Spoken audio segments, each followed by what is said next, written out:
안녕하세요. 그래요? 할 때는 어땠어요? 할 때요? 네. 다 못해서 무서웠어요. 무서웠어요?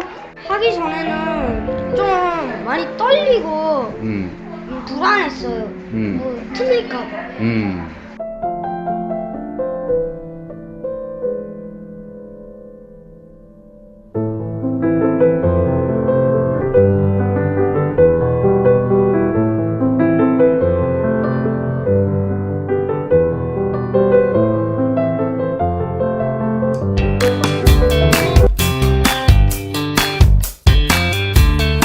학기초에서는 4가지 상담 기술을 배우시게 되는데요. 상담의 가장 기초가 되는 기술이 됩니다. 학원 신입 상담뿐만 아니라 재학생 상담, 부모와 자식, 처음 만나는 사람, 사람과 사람 사이에 대화를 나눌 때 대화 기술로도 쓰셔도 됩니다. 이러한 기술을 모르면 대화 단절이나 관계 단절 문제를 회피하거나 극단적인 선택까지 할 수 있게 됩니다.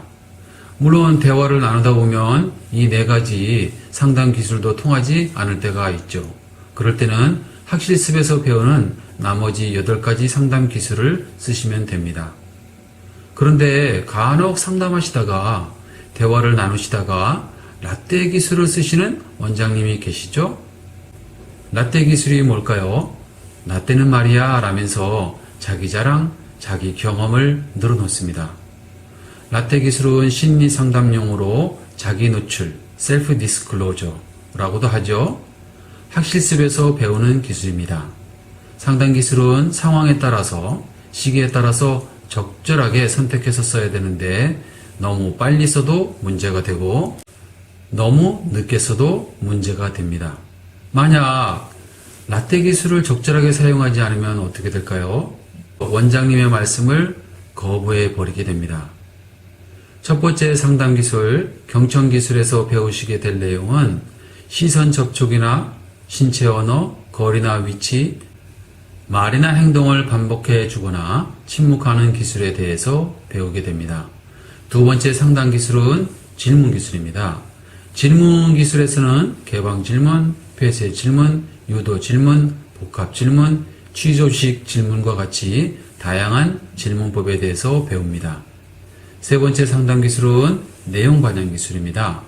내용 반영 기술에서는 거울처럼 따라 말해주는 미러링 기술이라든지 원장님의 표현으로 다시 고쳐서 말해주는 패러프레이징 기술, 내용을 짧게 요약해주는 서머라이징 기법, 여러 가지 기법이나 기술들을 배우게 됩니다. 마지막 4번째 기술이죠. 감정 반영 기술은 감정 탐색, 현재 감정 집중, 감정 정도 분별, 감정 언어화 과정을 각각 배우시게 됩니다. 그러면 지금까지 배운 내용을 다시 한번 정리해 볼까요? 첫 번째로 학부모 주도 탐색에 대해서 말씀드렸죠. 시설이나 교재, 커리큘럼 원장, 수업, 수업료, 교재비, 분위기와 같이 외재적인 요소는 학부모가 미리 읽어보실 수 있도록 블로그나 홈페이지에 올려놓습니다. 두 번째로 원장 주도 탐색이죠. 물건 판매 방식보다는 병원 치료 방식으로 상담합니다. 상담의 90%는 학부모나 학생에 대한 정보 탐색 시간이죠. 먼저 학생의 실력이나 레벨을 테스트하시고 학부모 유형을 살펴야 되겠죠. 학부모 유형은 다른 말로 말씀드리면 증상이라고 볼 수 있습니다. 완벽주의, 강압, 요약, 방임, 심기증, 응징, 방치, 거부와 같이 8가지 증상이 있는지 파악하시고 다음으로 학생은 어떤 유형인지 살펴야 되겠죠? 학생의 유형은 구조형, 관계형, 분석형, 행동형 4가지가 있습니다.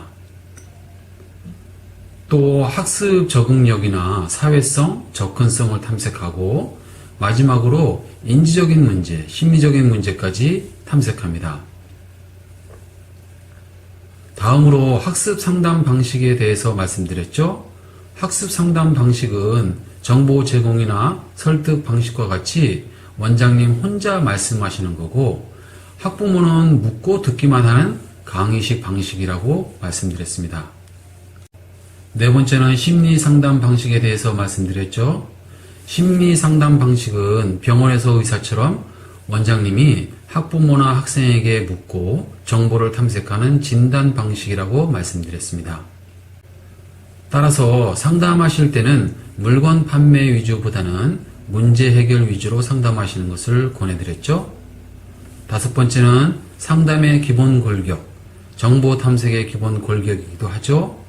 학생이 어떤 문제가 있는지 질문하시고 반영해주고 역질문하다 보면 문제를 해결할 수 있다고 말씀드렸습니다. 여섯 번째로 앞으로 배우시게 될 학기초 상담기술 4가지, 경청기술, 질문기술, 내용 반영기술, 감정 반영기술과 같이 4가지 기술의 세부 기술 목록에 대해서 말씀드렸습니다. 일곱 번째로 연령대별 상담 비중에 대해서 말씀드렸죠. 초등 때는 학부모에게, 중고등 때는 또래, 청년 때는 청년 자신 위주로 상담하시는 것이 좋습니다. 여덟 번째로 5가지 심리 상담 절차에 대해서 말씀드렸죠. 전화 상담, 신뢰 관계 형성, 진단 및 평가, 학습 목표 수립, 상담 종료와 같이 5가지 절차에 대해서 말씀드렸고, 9번째로 전화 받는 법 2가지에 대해서 말씀드렸죠. 바로 응대하는 법과 다시 거는 방법 2가지죠. 10번째로 학부모 접근법 3가지, 학부모가 학원에 상담하러 올 때 3가지 접근법이 있다고 말씀드렸죠. 소개나 검색, 구경 3가지에 대해서 각각의 특징을 말씀드렸습니다. 마지막 11번째, 전화상담 실제 사례를 통해서 앞으로 배우시게 될 상담 스킬을 적용해서 설명해 드렸습니다. 끝으로 상담하실 때 부적절한 상담 행동 10가지에 대해서 말씀드려 볼까 합니다. 꼭 기억해 놓으셨다가 주의하시기 바랍니다. 첫 번째, 학생의 말을 가로막는다. 두 번째, 학생에게 충고나 설교한다. 세 번째, 학생의 말투나 행동을 지적한다. 네 번째, 학생의 얼굴 표정을 읽지 못한다. 다섯 번째, 자세와 표정이 위협적이다. 여섯 번째, 학생이 하는 말을 반박한다. 일곱 번째, 학생이 말할 때 지루해한다. 여덟 번째, 시선 접촉이 자주 끊긴다. 아홉 번째, 학생에게 공감을 표현해주지 않는다. 열 번째, 엉뚱한 데를 보거나 고개를 수그리고 있다. 사실 이런 부분들은 꼭 상담이 아니더라도 우리가 대화를 나눌 때도 자주 이런 부적절한 행동하죠? 그래서 개인적으로 저는 상담할 때 녹음을 해놓았다가 다시 듣고 혹시 이런 부적절한 행동들을 했는지 점검하고 있습니다.